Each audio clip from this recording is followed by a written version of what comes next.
자, 인사드리겠습니다. 안녕하세요. 예, 반갑습니다. 자, 오늘 첫 수업이죠?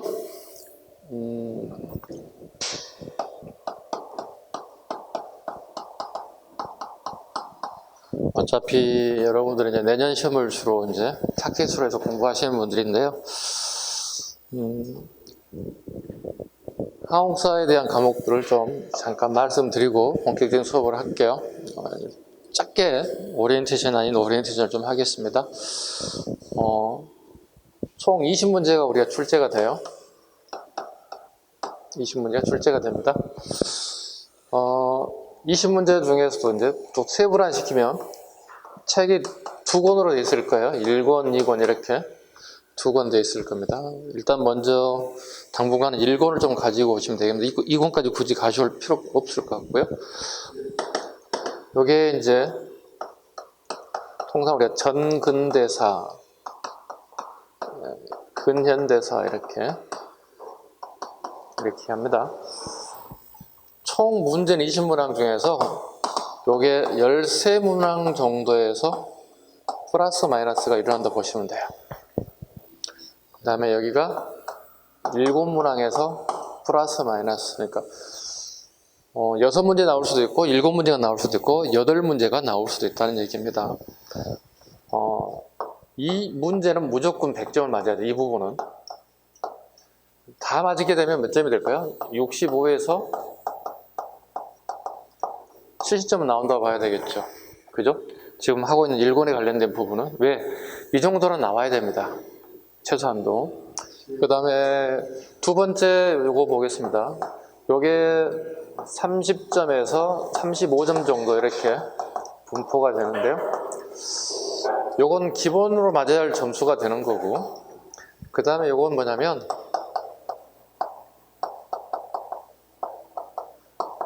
합격하고 싶은 사람들이 맞아야 할 점수가 요겁니다. 그러면 가장 먼저 해야 할 거, 처음 공부를 하신 분들은 1권의 포커스를 좀 맞춰 주셔야 됩니다. 가장 기본적인 거니까. 왜냐하면 최소한 내가 이 정도 점수를 맞을 수 있어야 되잖아요. 그죠? 공무원 시험 준비하는 이 정도는 맞아야 되겠죠.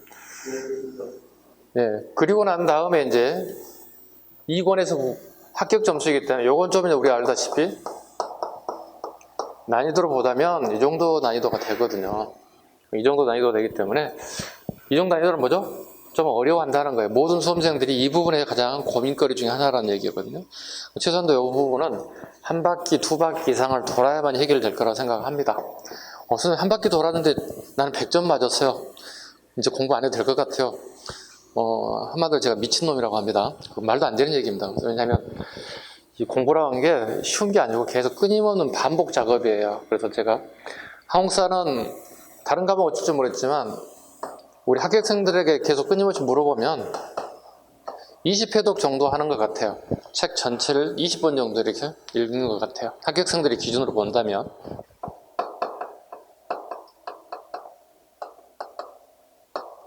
우선 20회독은 한 4년, 5년 걸릴 것 같은데요, 저한테는. 그렇게 하면 그렇게 되죠. 왜냐면 전체 분량을 한 바퀴 쭉 돌고 뭐 두세 달씩 걸리다 보면 20회독 하면 4, 5년 걸리겠죠. 그 논리로 맞는 거죠. 근데 그렇게 하시면 안 되고요. 한국사를 공부하는 방법은 다른 과목은 선생님들께서 다른 선생님께서 기타 과목들 말씀해 주실 거고 20회독이 가능합니다. 보세요. 오늘 예를 들어서 1페이지까지 50페이지 공부를 하게 됐다. 그럼 오늘 집에서 복습을 해야 되겠죠. 아니면 독서실에서 공부를 해야 되겠죠. 최소한도 1시간 내지 2시간 정도 복습을 하게 되면 이 정도는 갈 겁니다. 그리고 난 다음에 다음 시간에 예를 들어서 2회차 강의에서 50페이지부터 예를 들어서 100페이지까지 공부를 하게 됐다. 그럼 여기가 1, 2 이렇게 되는 거잖아요. 그러면 첫날은 한번 봐서 문제가 없죠. 그죠? 그럼 다음 시간에 여기만 보면 되는 게 아니란 얘기야. 여기서부터 출발하라는 얘기야. 그리고 여기 오게 되면 이해독이 된다는 거지. 무슨 말 얘기 같죠? 다음 페이지 봐보세요. 그러면 101페이지부터 예를 들어서 150페이지가 또 나갔다. 그러면 여기 뭐가 되냐? 3회독이 된다는 거예요. 한 번, 두 번, 한 번, 두 번, 세 번 다시 왔잖아요. 이렇게 하다 보면 어떻게 해요? 굉장히 빠른 속도로 처음에는 더딜지 모르지만 이 부분이 계속 빨라지는 거예요. 가면 갈수록 빨라지는 거예요. 이렇게 계속 빨라지는 거예요. 이렇게 하다 보면 어떻게 해요? 충분히 20배 독이 가능해요. 이런 원리를 가게 되면. 왜냐면 계속 가다 보면 어떻게 해요? 여기 내가 아는 부분은 제껴도 되는 거야. 잘 아는 부분들은 제끼는 거고, 아 이거 좀 어려운데 그럼 한 번 더 보고 한 번 더 보고 그리고 또 넘어가고 가면 갈수록 속도가 빨라져. 처음 초심의 마음으로 계속 이게 가면 좋은데 중간중간 가다 보면 이제 사람이 게을러져요. 이 사람이란 게 이 작심삼일 이렇게 얘기하듯이 이것도 되게 나른해지고 지루해지고 이러다 보면 사람 몸이 정신을 못 이기는 것 같아요. 정신력으로 몸을 좀 이겨주셔야 돼요. 그래서 뭐 수험 기간 동안에는 몸도 건강해야 되겠지만 정신력이 되게 건강한 요소 중에 하나이거든요. 그래서 이런 방법을 하게 되면 20회도 금방 갈 수 있어요. 이렇게 공부하고도 점수가 안 나온다면 때려쳐야지 뭐. 왜? 나는 머리 되게 안 좋은가 보다 때려쳐야지 뭐. 농담이고요. 그렇게 하다 보면 충분히 여러분들이 가능성이 나올 겁니다. 그래서 한국사만큼은 내가 100점 과목이다 생각하셔야 돼요. 100점 과목이다. 5과목 중에 내가 유일하게 100점을 많이 쓰는 과목은 이거밖에 없다. 지금까지 보면 애들이 대부분 이 정도는 생각해요. 근데 100점 만점 과목으로 가는 게 문제가 아니에요. 이게 주어진 과목이 20문제인데 20분 안에 풀어야 한다고. 근데 20분 안에 풀게 되면 이 시험은 떨어지는 거예요. 공무원 시험은. 총 100문항 중에서 한국사를 갖다가 7분 내지 8분 이내로 끊어줘야 한다고. 그러면 나머지 몇 분이 남는 거예요. 13분에서 플러스 마이너스가 되겠죠. 요걸 여러분 치약 과목에 넣어줘야 되는 거예요. 치약 과목 가장 대부분 수험생들이 90분 이상은 아마 영어라고 볼 거거든요. 그래서 영어를 20분 안에 다 못 푼단 말이에요. 20문제를 갖다가. 그러면 30분 내지 35분을 거기다 할애를 해줘야 한다는 거예요. 이런 마음 자세로 가야 한다는 얘기예요. 그래서 시험장에 가서 가장 자신 있는 과목 먼저 풀 때 대부분 거의 90분 이상이 한국사부터 먼저 출발한다고. 보통 국어, 영어, 한국사, 뭐 행정학, 행정법, 순수 이렇게 되는데 나머지 또 기타 과목이 들어가야 되는데 제일 먼저 자신 있는 과목부터 때려야 그래야만 어떻게 돼? 자신감이 생기고 다른 과목을 풀 때 내 자신감이 더 생기는 거거든요. 그리고 나머지 이 부분을 치약 과목에 빨리 넣으라는 얘기예요. 그럼 여러분도 제가 공부하는 과정 중에 어떻게 요걸 이렇게 풀어낼 수 있어야 한다는 얘기예요. 20문제를 7분 내지 8분 안에 풀어야 한다는 거예요. 그리고 만점에 가까운 점수가 나오면서 이렇게 가야 한다는 거예요. 이렇게 풀었는데 5문제 5개 틀리면 안 되는 거잖아요. 그죠? 그럼 의미가 없는 거예요. 그래서 이 정도까지 가는데 능력이 상당한 시간이 필요할 것이다. 그래서 시험 다가오게 되면 이렇게 돼요. 어떤 친구들 5분 안에 끝내는 경우도 있어요. 심한 경우 타학원 같은 경우 봤더니 5분 안쪽으로 끊는 친구도 있어요. 그 학생 같은 경우 이번에도 지방직에 합격할 것 같은데 발표가 안 나왔는데 그 친구인데 났구나. 발표가 났구나. 그 친구도 5분에 끊는 것 같아요. 예. 선생님 저는 국사 공부를 처음 해봅니다. 태어나가지고 중학교 때 대충, 고등학교 대충, 이제 사회에 나와서 대학도 마찬가지 대충 했는데 처음 해보기 때문에 어림도 없는 것 같습니다. 공부를 처음 할 때는 어떻게 한 문제를 푸는데 1분이 아니라 한 5분 걸려요, 여러분들. 처음 출발할 때는. 무슨 말을 하는지 몰라요. 이 문제가 요구하는 답이 뭔지를 모른다는 거예요. 근데 그게 하나씩 저하고 짚어가다 보는 겁니다. 됐죠? 이런 식으로 가자는 겁니다. 공부 방법론에 관련된 부분입니다. 그 다음에 범위에서 어떤 게 나오는지 한번 보자는 겁니다. 그럼 어디에 내가 어느 부분에 내가 포커스를 두어야 될 것인가? 정치, 경제, 사회, 문화, 기타 또는 종합적인 문제들이 나오는 거거든요. 보통 정치가 13개에서 플러스 마이너스, 어떤 경우는 12개 플러스 마이너스, 상황에 따라 조금 달 12개로 할까요? 요즘 좀 범위가 다른 게 너무 많아지니까 12개에서 플러스 마이너스 정도 나올 거라고 봅니다. 경제 하나 내지 2개, 사회 하나에서 2개 정도, 문화가 5개에서 플러스 마이너스, 어떨 경우 심할 경우에는 7문제까지 나오는 경우도 있습니다. 문화가요. 꼭 알아두셔야 할 것은 문화 부분은 항상 이 2개와 같이 연관된다는 겁니다. 정치발전사와 경제발전사가 같이 연결돼야만이 문화가 나타나는 거거든요. 우리가 지금 주변에 있는 문화를 한번 봐보시죠. 다 경제와 정치와 밀접한 관련이 있을 겁니다. 여러분 지금 다 하나씩 소유하고 있는 게 휴대폰일 거예요. 그죠? 휴대폰 뭐가 관련되어 있습니까? 경제와 관련되어 있습니다. 그죠? 경제가 발전되지 않으면 우리가 휴대폰을 소유할 수가 없어요. 그러면 앞으로 우리가 50년 뒤에 100년 뒤에는 우리 역사책에 휴대폰이라는 게 나올 겁니다. 시험에. 20세기 들어서 개인이 휴대할 수 있는 전화기를 가지러 가던 시대가 됐다. 이렇게 되겠죠. 근데 여러분들 앞으로 이제 100년, 200년 여러분 후손들, 저희들 후손들 입장에서 이제 역사 공부를 한다면, 휴대폰을 그림을 그려놓거나 휴대폰에 설명하고, 요게 처음 사용됐던 시계 사실 옳은 거 물어보는 20세기를 물어보는 거거든요. 20세기 선택지를 하나 고르는 거예요. 거의 대부분 시험이 이렇게 나오는 거예요. 자주 제가 하는 얘기하지만, 코카콜라, 펩시콜라가 나오게 되는 시기를 물어본다면 다 20세기거든요. 그런 게 시험 요소가 되는 거예요. 우리가 지금 일상생활에 겪고 있던 아무것도 아닌 것들이 100년, 200년 뒤에는 우리 책에 나올 거예요. 우리는 볼 수 없겠죠. 이미 그때 우리 인생은 다 끝난 거니까. 그죠? 아무리 100세 시대지만 우리가 향후 100년, 200년 더 살 수는 없는 거니까. 그런 패턴이에요. 그러니까 경제가 문화와 밀접한 관련돼서 온다는 겁니다. 그래서 공부할 때 그냥 단순하게 오는 게 아니라 시대가 뭘 의미하는지를 계속 끊임없이 물어본다는 겁니다. 기타는 우리 가장 골치 아픈 것 중에 하나가 이거죠. 독도 문제죠. 그 다음에 간도 문제죠. 근데 요거 매년 나올 수도 있고 안 나올 수도 있고, 그래서 안 나올 수도 있고 나올 수도 있다는 거. 그래서 독도와 간도의 부분도 또 게을리할 수는 없는 부분이고요. 또 유네스코에 관련된 부분이 있습니다. 유네스코 우리가 이제 문화재가 많이 등록되기 시작했습니다. 유무형의 문화재, 기록 문화재 여러 가지 나타나게 되는데요. 유네스코 문화재에 관련된 부분도 가끔 출제될 거고요. 종합적인 문제라고 하는 건 뭐냐면 시대를 전체를 하나로 묶는 거예요.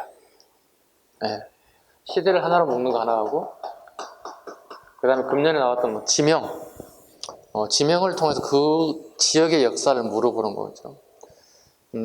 가장 근접한 게 아마 강화도가 아닐까 싶습니다. 여러분과 가장 밀접한 관련된 도시이기도 하고요. 강화도에서 발생된 어떤 문화재나 사건을 던져주고 이 지역에서 일어난 사건으로 옳은 것, 정체상황 옳은 것, 이런 식의 패턴을 물어볼 거라는 얘기입니다.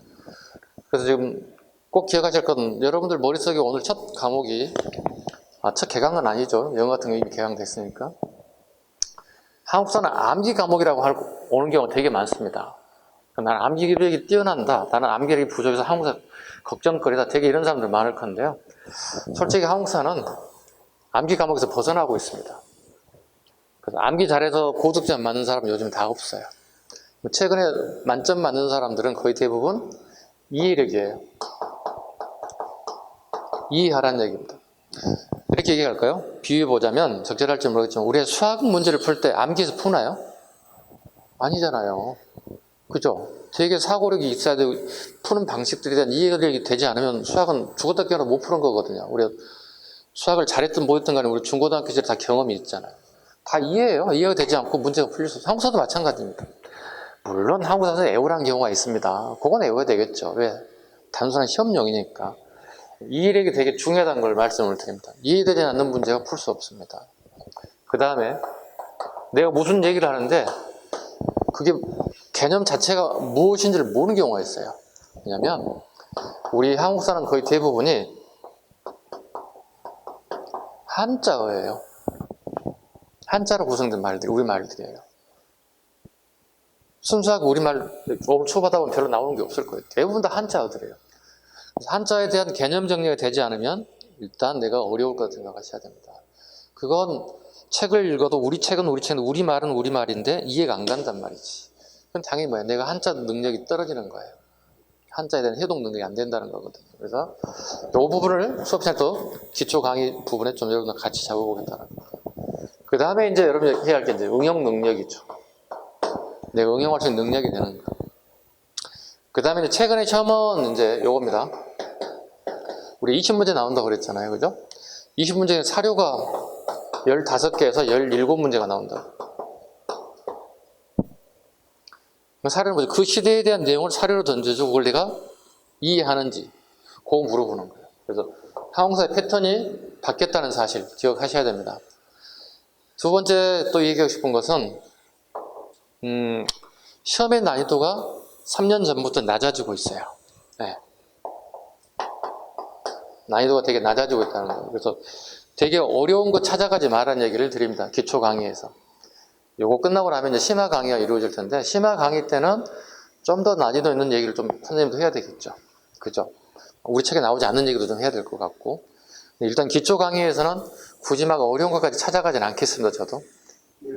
예, 그래서 같이 여러분 호흡하시면서 따라오시면 큰 문제 없이 갈 수 있다. 이렇게 짧게, 예, 짧게 한다는 게 벌써 10분 이상을 초월해서 오리엔테이션을 하게 됐네요. 자, 본격적으로 이제 우리가 수업을 할게요. 12쪽 한번 펴보시기 바랍니다.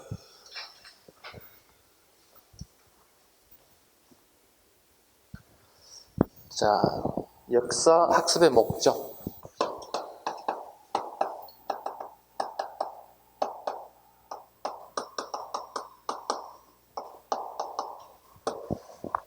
자, 역사의 5번부터 가겠습니다. 자, 같이 한번 읽어볼게요. 읽는 건 같이 읽어드릴 거고 설명을 또 할게요. 자, 한자의 역사에서 역이란 세월, 세대, 왕조 등이 하나하나 순서를 따라 계속해서 가는 것으로서 과거에 있었던 사실을 따라하지 마시고요. 저 혼자 할게요. 네, 사라고 하는 할 속에 있어서 옆에서, 잠시만요. 제가 읽고 설명할 테니까 그대로 계시면 됩니다. 따라하지 마세요. 네. 할 속에 있어서 옆에서 적중한 수를 기록한 사람으로 기록의 의미를 가지고 있습니다. 쉽게 얘기해서 역사라고 하는 지나온 얘기를 내가 기록한다는 뜻이에요. 네. 그러니까 생기지 않는 일을 설명할 수는 없는 거니까. 그죠? 지나온 얘기를 내가 기록한다, 이런 의미를 가지고 있는 게 역사의 원이다. 그 다음에 동양의 역사 연구 보겠습니다. 자, 동양의 역사 제1차적 목표를 기감에서 찾는다. 기감에다 밑줄 긋습니다. 기감에서 찾는다. 본복이란 얘기죠. 예. 감자를 끄집어내셔서요. 한자입니다. 거울 감자를 살짝 적어 놓으시면 좋을 것 같습니다. 거울 감자.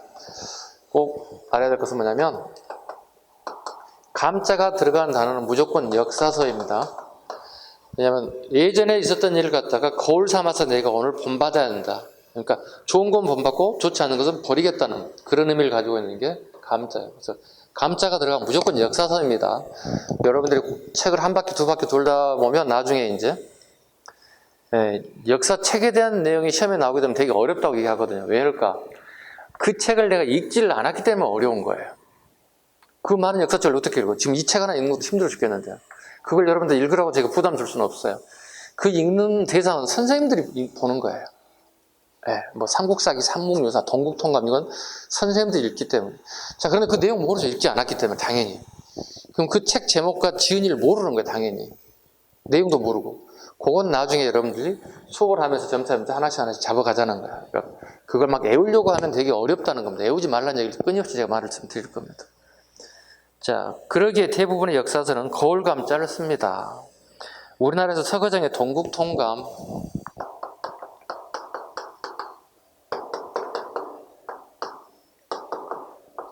제가 수업 시간에 이렇게 얘기할 거예요. 별표를 하나부터 5개까지 이렇게 표시를 할 겁니다. 그래서 5개, 4개짜리는 되게 중요하고 언제든지 나올 수 있다. 중요들 하나, 둘, 셋, 넷, 5개까지 할게요. 서거정의 동국통감은 최소한도 별표 한 4개 정도 갈 거라고 봅니다. 알아야 됩니다. 벌써 책 제목이 나왔죠. 자, 이렇게 나오면 뭐라고 그랬어요? 좀 어렵다고 그랬잖아요. 자르라고 이렇게 합니다. 슬래시 해볼게요. 이렇게.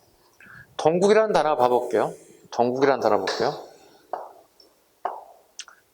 내가 책을 외워야 되는지 외우지 않아도 되는지를 보라는 거예요. 왜 중국이죠? 왜 우리나라죠? 그죠? 자, 중국 애들이 우리나라를 봤을 때는 항상 이스트 방면에 있는 거예요. 동쪽에 있는 거예요. 중국 애들이 봤을 때 여기 중국이라면 이쪽은 뭐죠? 서쪽이죠. 그죠? 웨스트 방면이죠. 이쪽은 뭘까요? 남쪽이죠. 여기는 뭐죠? 북쪽이죠.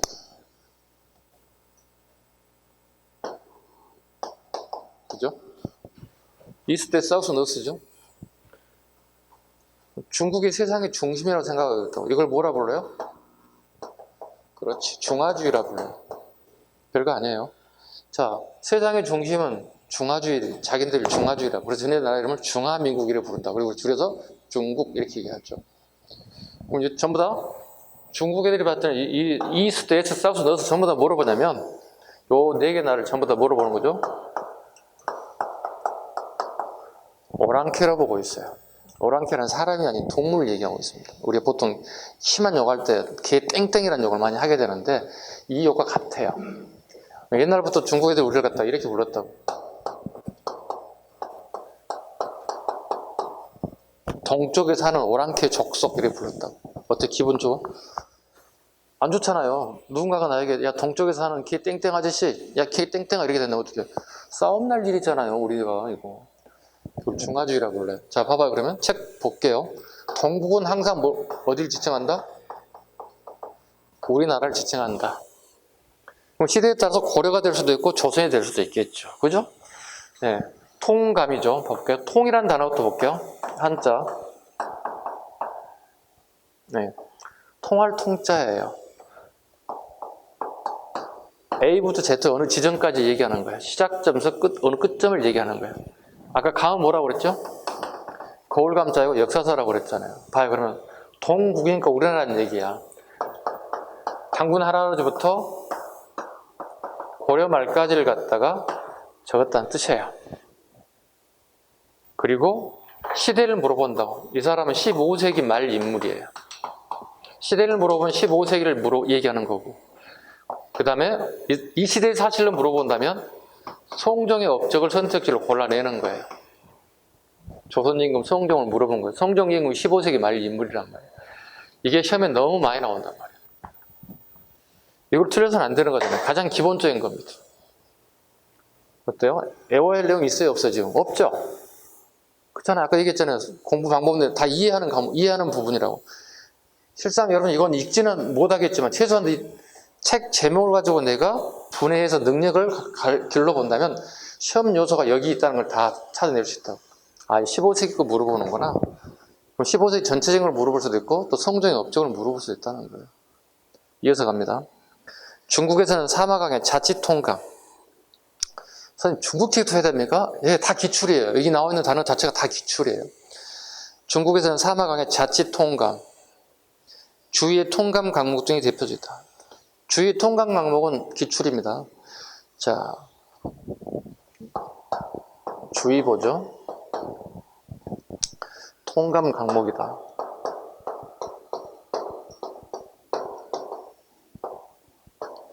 자, 주의는 중국의 남송의 대표적인 사람이죠. 그 다음에 우리가 얘기하는 성리학을 만든 사람입니다. 성리학을 개창한 사람이죠. 주의가. 그래서 이라는 뭐라 부르죠? 주의가 만들었다 해서 그걸 주자성리학 이렇게 얘기하죠. 주자성리학 이렇게. 주자가 만든 성리학이다. 그러니까 유학은 우리가 공자, 맹자 시기에 쓰였던 학문을 갖다가 우리는 유교 또는 유학 또는 공부하는 사람을 갖다가 유학자 또는 유자 이렇게 표현한단 말이에요. 그리고 몇 천 년이 지나고 난 다음에 송나라에, 즉 구체적으로 이제 남송과 북송을 쪼개질 때 남송의 주의가 성리학을 개창하죠. 즉 유학을 업그레이드 시켰다 보면 돼. 그게 성리학이라고 부르죠. 성리학을 만들었다 해서 주자성리학, 주자학 뭐 이렇게 여러 가지 단어로 쓰이게 됩니다. 이게 우리나라 고려 말고 이제 조선시대에 들어오게 되는 거거든요. 그게 이제 우리 조선이라는 나라가 다 이게 이 세상 확 뒤집어 버리는 거예요. 어떻게? 성리학은 철두철미한 신분제 사회를 지향해요.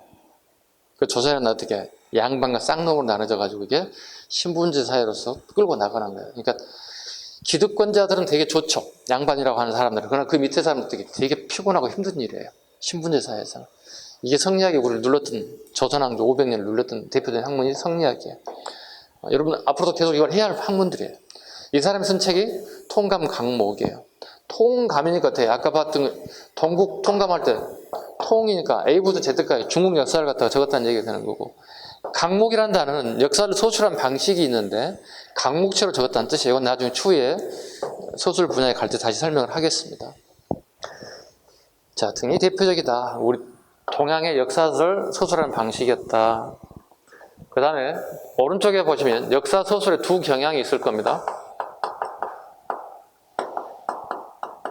두 경향이 있습니다. 이건 이제 주로 서양 애들이 하는 방식이에요. 우리가 역사를 쓰는 방식은 이거였죠. 그죠? 네, 역사를 본보기 삼아야 된다. 훗날 후손들이, 후대 사람들이 계속 안 좋은 일이 되풀이돼서는 안 될 것이다. 이걸 의미하는 게 역사책이었다는 거예요. 그래서 거울감자를 쓰고 기감에 대한다는 거예요. 역사서도 그냥 서양 애들이 어떤 방식으로 했는지를 한번 보자는 겁니다. 자, 13쪽 보기 바랍니다.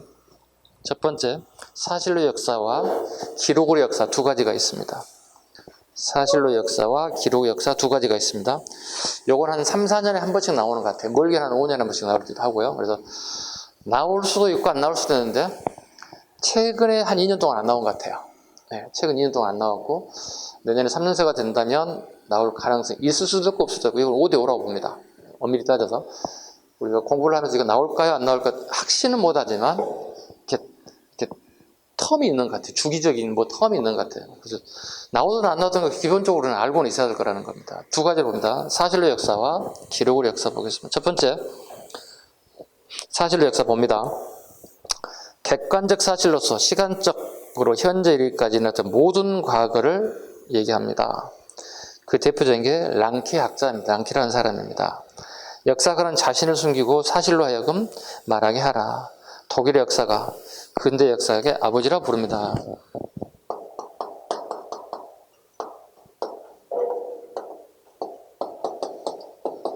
랑케 사관이다 이런 표현을 씁니다.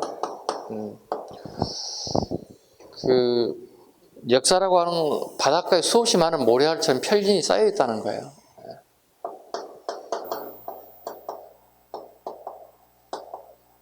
바닷가에 모래알처럼 수없이 쌓여 있다는 거예요. 이거 팩트라는 거예요. 이걸 기록을 하라는 거예요. 역사가가 뭘 평가하지 말라는 거예요. 이게 랑케 사관이다 이렇게 불러요. 이건 뭐예요? 되게 객관적이죠. 객관적 사실을 기록하라는 뜻이에요. 있는 사실 그대로 기록해달라는 뜻이에요. 반대로 이제 기록으로 역사 볼게요. 기록 역사는 이제 학자들이 꽤 많죠. 크로체, 이에치카, 신체호. 보통 이제 우리가 가장 대표적인 학자가 이에치카라는 사람이죠. 이에치카. 기록으로 역사. 자, 이건 되게 주관적이죠. 주관적이죠. 되게 역사가의 어떤 주관이 되게 많이 반영됐다. 역사가의 주관이 많이 반영된 걸 기록으로 역사 이렇게 얘기합니다. 이에치카는 이렇게 얘기했네요. 그 이에치카 앞에다 별표를 하나 할까요? 되게 시험에 잘 나오는 부분이고요. 또 시중에 책을 또 볼 수도 있습니다. 역사란 무엇인가라는 책 제목이 있는데요. 한 200회 분량 정도 되는데요. 그 책은 보지 마세요. 시중에 사설은 볼 수 있는데 되게 어려워요. 선생님은 책을 한 권 가지고 있는데 이거 있는 한 6개월 정도 소비된 것 같아요. 왜? 재미라기보다는 너무 힘들어서. 무슨 말인지 잘 몰라서. 선생님 대학교 1학년 때 읽었던 책인데 버리지 않고 지금까지 가끔 보는데 지금도 이해 안 가는 부분이 있습니다. 얼마나 어려운 책이겠습니까? 역사란 무엇인가? 역사는 과거, 현재, 끊임없는 대화이다. 이게 끊임없이 물어보는 거예요. 이 사료를 던져주고 이 역사가의 역사 소설 방식으로 옳은 거 물어보는 거예요. 기록으로 역사. 기록으로 역사. 역사가는 가치 있다고 판단되는 것만 기록하라는 뜻이에요. 모든 걸 다 기록할 필요 없다는 겁니다. 그래서 이게 끊임없이 물어보는 이에치카의 핵심입니다. 가치 있는 것만 기록해달라. 그 다음에 신초호 선생 말로 하나 같이 보겠습니다. 역사는 아와 비아의 투쟁의 기록이다 그랬습니다. 아는 우리나라라는 뜻이고 비아는 우리나라가 아닌 다른 나라를 얘기하는 겁니다. 그러니까 우리 민족, 우리나라와 우리나라가 아닌 사람 간의 전쟁, 투쟁의 기록을 역사로 본다. 그러니까 역사를 보는 관점이 조금 다르기는 합니다. 그리고 또 유사한 부분도 있어서 같이 기록을 역사로 봅니다. 14쪽 넘어가 보겠습니다. 14쪽. 좀 더 공부를 편하게 하게끔 위해서 여러분들 여기에 정리가 되어 있을 겁니다. 자, 학자, 사실 역사, 랑케. 자, 어는 게시테, 독일어의 게시테에서 출발했다. 정의, 바닷가에 모래알 수없이 많은 사건의 집합체. 거기에 모래알만 밑줄 좀 그으시 바랍니다. 모래알 나오면 무조건 여러분들은 사실 역사구나. 그 다음에 오른쪽 기록의 역사, 크로체, 이에치카, 콜링우드, 신체오. 거기 특히 이에치카는 여러분들 꼭 보셔야 합니다. 이에치카에 대한 설명. 그 다음에 콜링우드, 신체오. 그리스의 히스토리아에서, 우리가 역사를 히스토리 이렇게 얘기하는데 히스토리아에서 유래되었다. 그 다음에 두 번째 거 봐보시죠. 역사가의 주관적 가치 판단이 개입되면 역사는 달라질 수 있다. 주관적 가치임이 줄고 있습니다. 세 번째죠. 역사란 과거의 모든 사실이 아니라 역사가가 특별히 의미 있다고 선정하는, 그것만 줄고 특별히 의미 있다면 줄었습니다. 역사가가 봐서 특별한 의미가 있다고 하는 것만 기록해야지 모든 걸 다 기록할 필요 없다는 얘기죠. 우리가 지금 현재 5,000년 역사를 얘기하는데 5,000년 역사를 있는 사실을 다 기록했다면 이 책에다 다 담을 수가 없다는 거예요. 그러면 선생님 이 책은 전부 다 기록으로 역사인가요? 이렇게 얘기할 수도 있잖아요. 맞나요? 그럴 수도 있겠죠. 근데 그렇진 않아요. 두 개 섞였어요.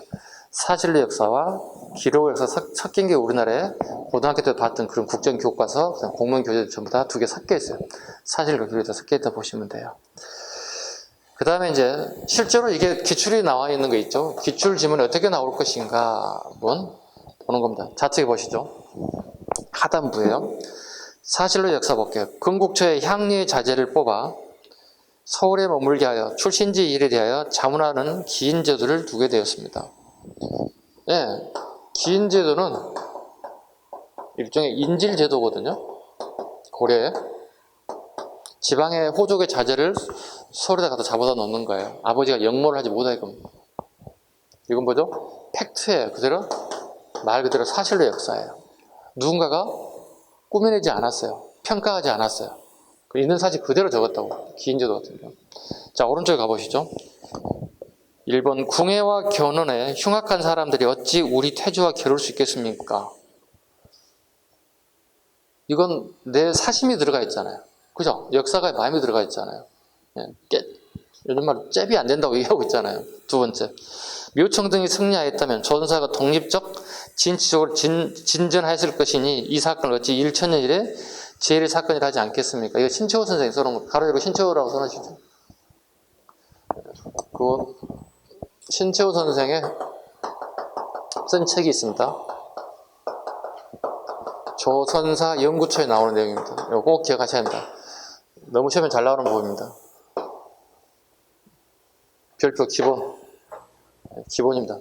그 밑에 나와 있습니다. 안 쓰셔도 되는데. 2번 하고 있어요. 2번에. 세 번째 질문.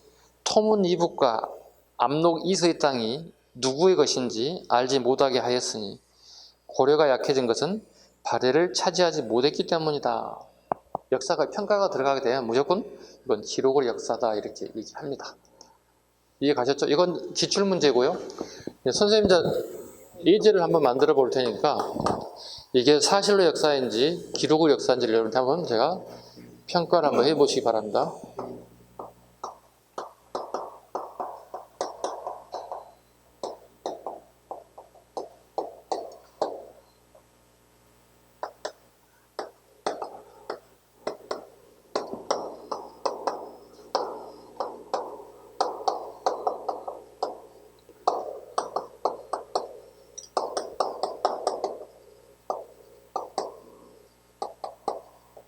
우리가 초등학교 때부터 배웠던 인물이죠. 그죠? 안중근의사 모르는 사람은 간첩이겠죠. 그죠? 북한에 저런 거 안 가르치니까 분명히 간첩일 거예요. 안중근의사를 모르게 된다면. 그죠? 자, 한번 물어볼게요. 몇 사람만 찍어볼게요. 자, 1909년 안중근의사는 하얼빈역에서 이토 히로부미를 저격 사살하였다. 사실로 역사이다. 물어보기 전에 벌써 이건 사실로 역사라고 얘기해버렸어요. 한 분은 사실로 역사랍니다. 뭐라고 생각하세요? 사실로 역사가 뭐라고 생각하세요? 따라가지 말고 본인 주관 얘기하세요. 사실이다. 사실이다. 네. 한 사람 질문 안 하겠습니다. 다 틀렸어요. 기록으로 역사예요. 그래서 공부하는 거예요, 저하고. 어디가 잘못 얘기한 것 같아요, 본인이 봤을 때? 그렇지. 의사는 어려운 싸움에 나가 죽은 사람이잖아. 누가 평가했어? 일본 애들이 평가해서 우리가 평가했어. 그럼 일본 애들은 뭐라 평가할까? 반대가 되겠지. 테러리스트가 되는 거야. 일본 애들이 봤을 때는. 그러니까 보는 관점에 따라 달라지는 거잖아. 그러니까 이걸 모르는 사람은 아무것도 없어요. 이 단어 하나 때문에 여러분들이 헷갈리는 거잖아요. 왜 내가 초등학교 때 끊임없이 들었던 내용들이에요, 이것은. 그죠? 기가 막히지. 아, 이래서 내가 공부해야 되는구나. 느낌이 왔죠? 네. 당연히 사실로 역사라 생각하지만, 웬걸? 평가가 들어가 있잖아요. 누군가 가치 있다고 판단되는 것은 뭐가 된다고? 기록으로 역사가 된다고. 어때? 좀 이해 갔어? 하나만 더 예문 들어볼까? 네, 하나 더 들어볼까? 이번에도 틀리면 이제 방법이 없는 거야. 한번 보겠습니다.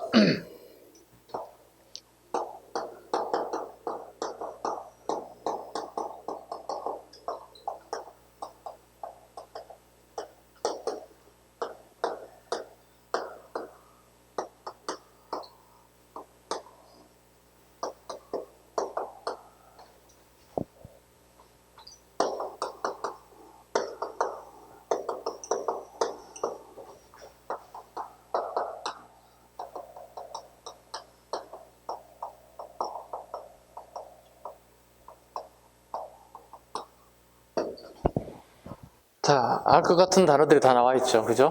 자, 이번에도 이제 틀리면 이제 망신이다, 이제. 읽어드릴게요. 고려 인종 때 김부식은 묘청에 난 진압 후 신라 중심의 삼국사기를 편찬하였다. 예, 신라 중심의 삼국사기를 편찬하였다. 사실로 역사입니까? 기록으로 역사입니까? 사실로 역사이다.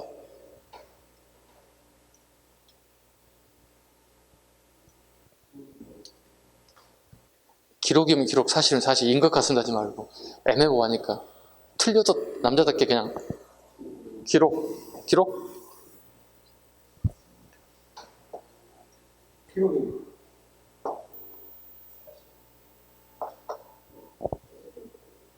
야, 야, 누가 물어본 사람마다 이렇게 쫙 나눠서 가네요. 볼까요? 김부식이라는 사람이 삼국사에서 쓴 건 맞죠? 네. 맞습니다. 묘청에 난 진압 이후 쓴 건 맞죠? 근데 신라 중심의 역사서인지는 역사가 판단하는 거예요. 그럼 뭐가 되는 거예요? 이렇게 되는 거예요. 그러니까 누군가가 평가하게 되는 순간 그것은 사실이 아니라 기록으로 역사가 되는 거예요. 이분 참 예뻐요. 사실이에요? 기록으로 역사예요? 사실로 역사예요? 그죠? 누군가가 평가했잖아요. 이쁨의 기준은 모르는 거잖아요. 그죠? 그죠? 다 주관적이잖아요. 못생겼어요? 못생긴 거예요. 왜? 보는 사람마다 다르게 볼 수 있는 거니까. 어때?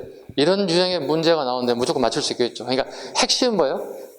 누군가가 평가를 했는데 평가한 게 있는가 보라는 거야. 역사까지 평가하는 사람은. 역사가 평가했을 때 어떤 가치를 부여하게 되면, 의미 있는 것을 부여하게 되면 그건 기록으로 역사예요. 사실 역사는 되게 심플하면 돼요. 네. 봐볼까요? 신라 선덕여왕 시기에 첨성대를 갖다가 처음 만들었다. 사실이잖아요. 맞잖아요. 그대로 얘기했잖아요. 현재 우리나라 대통령 문재인 대통령이다. 사실이잖아요. 네. 그게 단순하게 가는 거예요. 사실과 기록에서. 누군가 평가가 있는 거 보라는 얘기야. 아셨죠? 그 구분하면 돼. 이제 자, 요건 충분히 우리 여러분들이 문제가 나오면 다 풀릴 수 있어요. 어떤 문제를 두더라도 평가만 있는 거 보라는 거야. 어떤 단어가 가치 있다고 평가하는지 그것만 보면 역사가가 기록을 하는 거예요. 그것은. 자, 됐죠? 자, 됐습니다. 이어서 갑니다. 15쪽 가보겠습니다. 오늘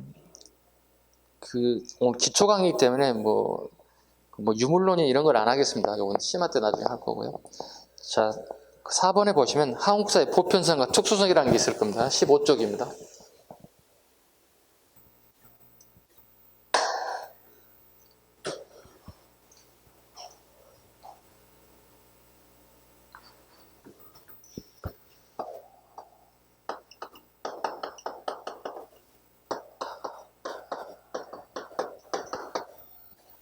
자, 보편성과 특수성 보겠습니다.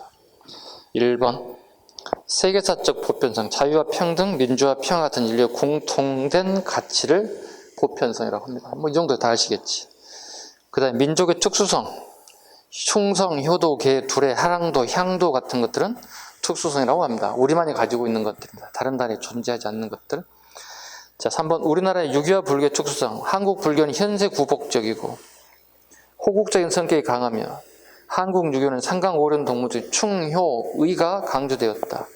중국 유학인 인을 중심을 개념으로 설정하고 사회적 관용을 존중한다는 것과 대비된다. 자, 헷갈릴까 봐 아예 박스로 만들어 정리했습니다. 친절하게 해서 한번 볼까요?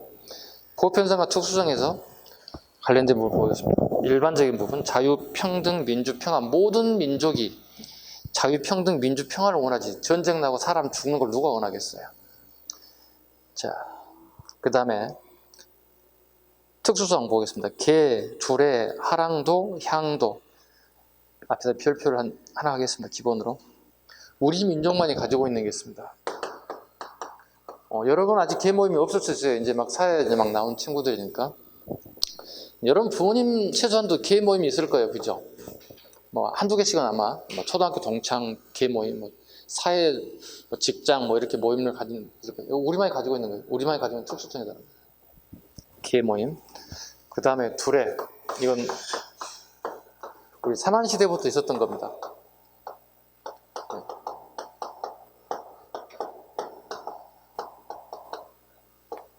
마을이 공동 작업하는 걸 두레라고 하죠.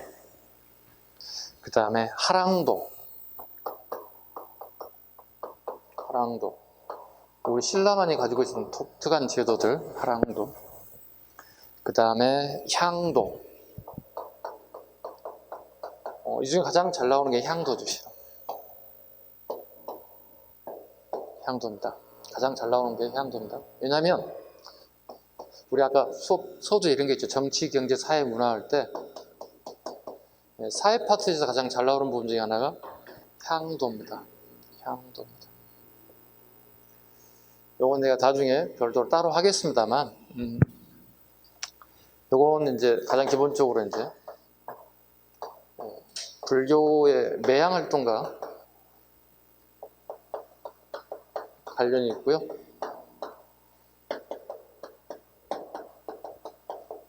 고려시대 요겁니다. 이 이유는 뭐냐면 우리 지도가 이렇게 있다면 여기에 일본 애들이 자꾸 이 서해안과 남해안, 동해안까지 침범해 들어온다고요. 왜냐면 얘들이 먹고 살기 힘드니까 계속 어느 애들 보통 애구라 불러요. 주로 그 노락질에서 생활을 영위한 애들이라고 보시면 돼요. 왜냐면 주로 스시마 섬을 중심으로 해서 이 애구들이 우리나라를 자주 침범해 오는데요. 이 애구들이 자주 이런 데 침범해 오는 거예요. 우리가 얘들 마태행에서 싸워서 이길 수 있는 방법이 없는 거예요. 불시 푹 들어오니까. 지금처럼 우리 군 경비가 삼엄하게 잘 돼 있는 시절이 아니기 때문에. 그러니까 와서 털러 오는 거야, 속된 말로 해서. 우리 계속 털리는 거야. 식량이 털리고 사람이 죽고 나가는 거야. 그러다 보니 사람들이 할 수 있는 게 아무것도 없다는 거야. 군사적으로 준비가 돼 있지 않기 때문에. 그래서 우리 마을 사람들이 이렇게 높은 산이 있죠. 뒤에 보시면 대부분 다. 여기에 이제 보통 우리가 이렇게 언덕 위에 집들을 짓고 살죠. 이렇게. 그죠? 단체적으로 시골 집들 뭐 이렇게 돼 있죠. 보통 구릉지에다 집을 짓고 살죠. 이렇게. 그 뒤에 이렇게 산이 있죠. 이렇게. 할 수 있는 게 없으니까 산 위에 올라가서 향나무를 베어서 여기는 이렇게 바닷가가 이렇게 있다. 바닷가에다가 묻는 거야. 향나무를 갖다가. 바다에 뻘을 파가지고 묻는 거야. 이와 같은 행위, 이걸 매향활동이라고 불러요. 향나무를 잘라다 마을 뒷산에 바닷가에다가 매설하는 행위. 뭘까요? 미래불이라고 하죠. 우리 불교 공부할 때는 미래불이라고 하는 표현은 미래부처죠. 우리를 보호해 줄 것이다. 이런 생각이에요. 되게 종교적이면서 약간 미신적인 부분이 가미되어 있어요. 이해하는 행위를 우리는 뭐라고 부른다고요? 향도라고 불러요. 우리만이 가지고 있는 거야. 우리가 애구가 침범해 왔을 때 얘들 갖다가 강력하게 물리칠 수 있는 힘이 없었던 시절이기 때문에 할 수 있는 부분 이거밖에 없다는 거지. 이해 가셨죠? 이거 고려시대 향도에 대한 얘기입니다. 그렇죠? 이거 고려시대 얘기하는 거고요.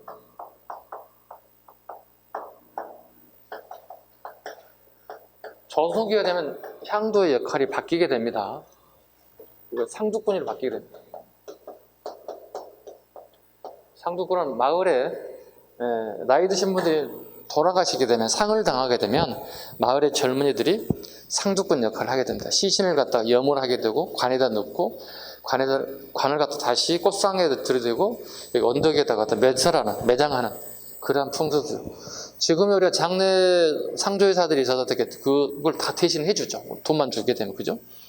그리고 차에다 싣고 와서 장지까지 가서 매설을 하고, 그런 형식을 취하는데, 예전에는 농경사회계 때문에 이런 게 없잖아요, 그죠? 그래서 마을의 주변에 거의 대부분에 묻히게 되는데, 이때 이제 이게 나이 드신 분들이 하기 쉽지가 않아요, 그죠? 그러니까 젊은 친구들이 들쳐매고 야산까지 올라가서 땅을 파서 다시 매설하는 그런 과정들, 이런 식으로 바뀌게 됐어요. 이걸 상두꾼이라 불러요.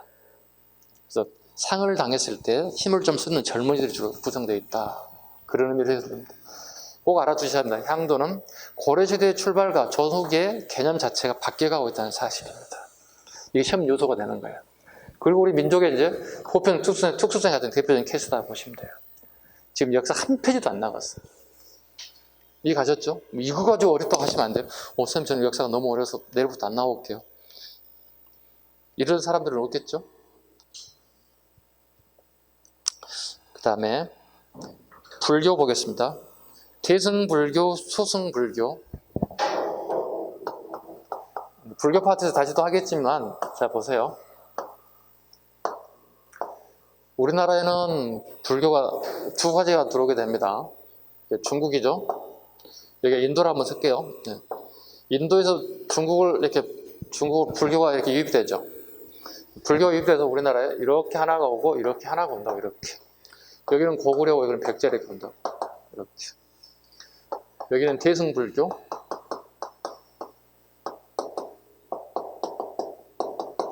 소승불교, 고구려 백제 이렇게 들어오게 됩니다. 차이점이 있어요. 대승불교는 중생구도와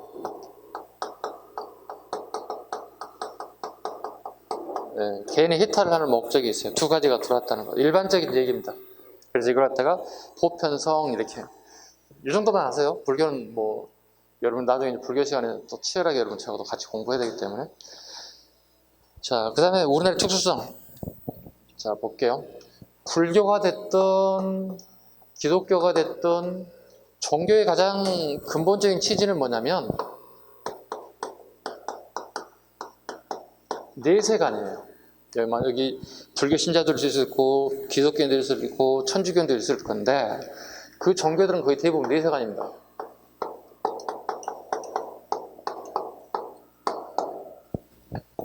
살아서 내가 뭘 하겠다는 게 아니에요. 죽어서 내가 천국 가고 싶다는 걸 내세관이라고 부른다. 올 내자죠.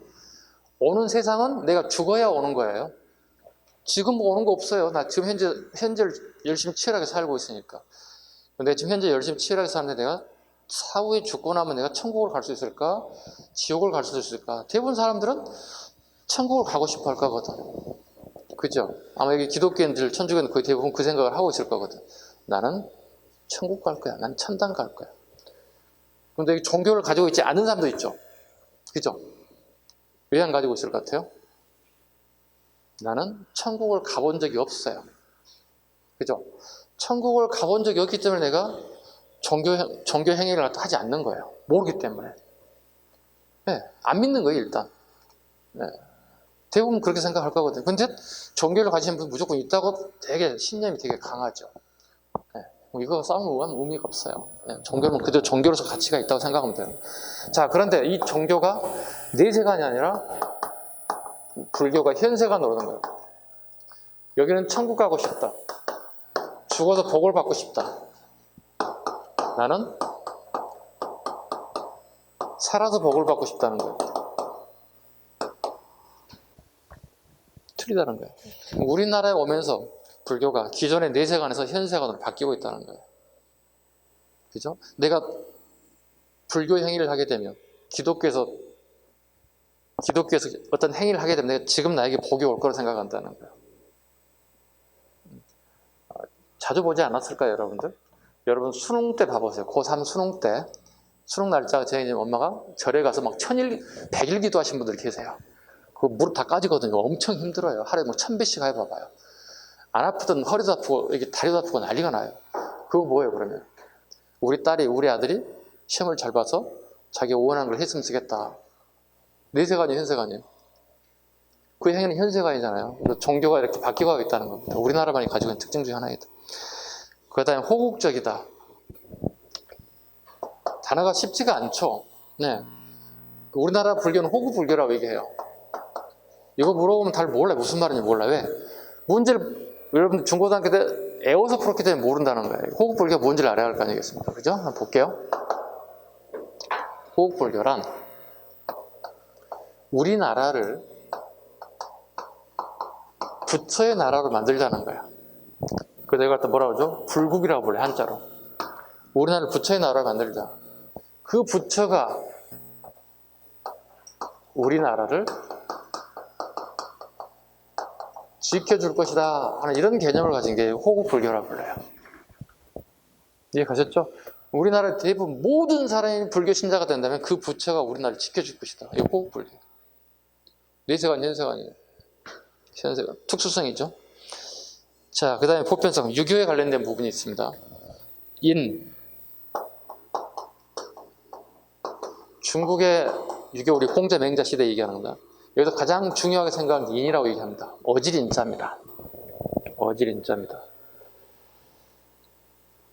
이게 뭡니까 물어봐요 제가. 어질인자는 거 아는데 어질인 뜻이 뭡니까 물어봐요. 도대체 뭐가 어지럽다는 얘기입니까? 머리가 어지럽다는 얘기입니까? 뭡니까 이거 모르는 사람 되게 많아요. 이 인은 이런 의미를 가지고 있습니다. 힘이 있는 자가 힘이 없는 자에게,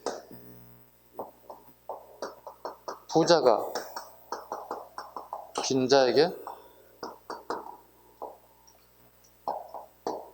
베푸는 행위를 갖다가 인이라 부르죠. 인이라 부른다. 권력을 가진 자가 권력을 계속 탐하게 되면 어떡해요? 권력은 강해질지 모르겠지만 빈자들에게는 되게 탄압이 되는 거예요. 권력을 계속 강화시키니까 독재할 수밖에 없는 것 같아요. 또 부자들은 끊임없이 돈을 긁어 모은다면 가난한 사람은 계속 늘어날 거거든요. 근데 중국에서 그렇게 해서는 안 된다는 뜻이에요. 처음에 유교에서는 인을 얘기했다는 거예요. 베풀어라. 권력을 가진 자가 좀 나누어라. 이게 지금 현재 우리 사회에서 안 되죠, 이게. 점차 우리가 이제 부익부, 빈익부 현상이 막 벌어지죠. 그 젊은 친구들 20대들이 어떻게, 뭐, 코인이 뭐니, 이거 되게 투자를 많이 해서 쫄딱 망하는 상황이 되게 많이 발생하잖아요. 그죠? 어차피 내가 노력해도 대기업 따라갈 수 없다 생각하기 때문에 자기 만족에 되게 만족하려고 하는 것 같아요, 성향들이. 여기 일종의 사회 문제가 되고 있는데, 이거, 이렇게 해서 안 된다는 뜻이에요. 그래서 우리나라에서 유교는 인을 최고의 덕목을 보지 않고 있습니다. 충효, 그 다음에 의를 강조했다. 우리나라 유교에서는 국가의 충성과 부모의 효들을 가장 좋은 유교의 덕목으로 보고 있다는 거예요. 그러니까 유교의 덕목을 중국은 인으로 보고 우리는 효와 충으로 보고 있다는 겁니다. 다르죠. 그래서 선생님 이렇게 생각하게 되면 아닌 것 같은데요? 이렇게 하는 경우 가끔 물어보는 경우는 다른 나라도 충성하고 부모 효도하지 않나요? 맞아요. 근데 유교로 봤을 때 취하는 덕목이 중국과 우리 다르다는 거예요. 그 얘기하는 거니까 오해하시면 안 됩니다. 됐죠? 이렇게 해서 간단하게 역사에 대해 관련된 부분 쭉 소설에 관련된 부분 설명을 드렸고요. 조금 쉬어가도록 하겠습니다. 자, 쉬겠습니다.